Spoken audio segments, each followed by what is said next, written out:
anong ibig sabihin naman nito magiging diskusyon ng Senado para kay Vice President Sara Duterte?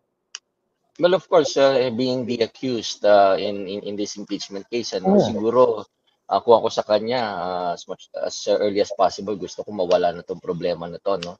So, it would mean a lot kung halimbawa kung yung magiging decision mamaya ng mga senador ay kumbaga hindi na ipagpapatuloy itong impeachment trial laban sa kanya. Malaking bagay sa kanya yun kasi sa tingin ko, nagkakaroon siya ng mga sleepless nights, stressful din yung may ganyang klaseng kaso. Kahit pa sabihin niya na confident ako, mananalo ako dito. Pero ganun pa man, of course, dahil involved siya dito at siya yung akusado dito, siguro malaking problema yan. Malaking distraction yan sa paggampanan niya ng kanyang trabaho bilang Vice Presidente.